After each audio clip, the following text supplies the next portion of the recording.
What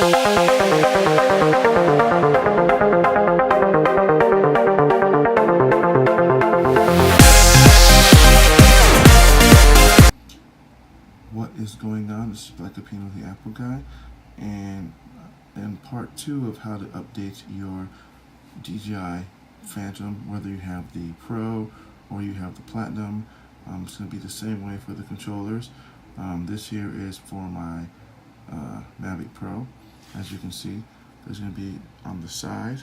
You just basically unplug that, and you'll use the same cord that came with your device.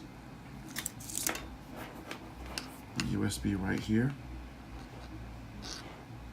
And you basically plug, there's an end piece right here that you would take. As you can see, this piece plugs right in right here. Just like that.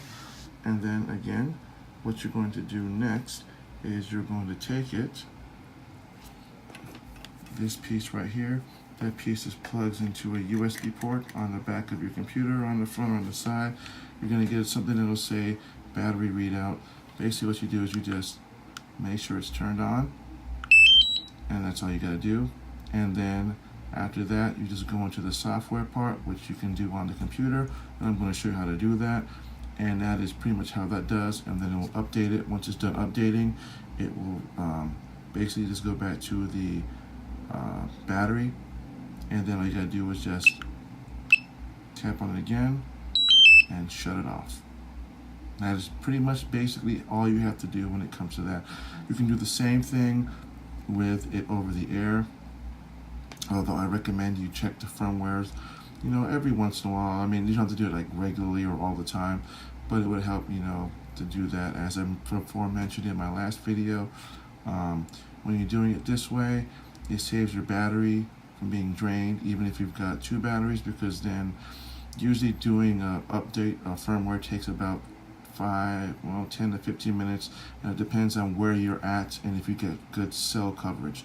If you're getting decent cell coverage, then yeah, it might take you a little longer, therefore draining your battery even more when it comes to these updates, because these firmware updates are pretty big, and they can sack about a lot of battery out of your drone. So I would suggest, if you're planning on doing this, to make sure you have it at home, plugged into your computer.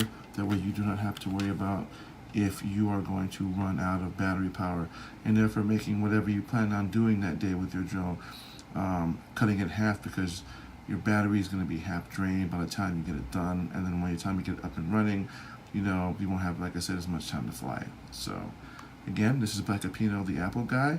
Thanks for watching. As always, like and subscribe to my channel, and have a good day.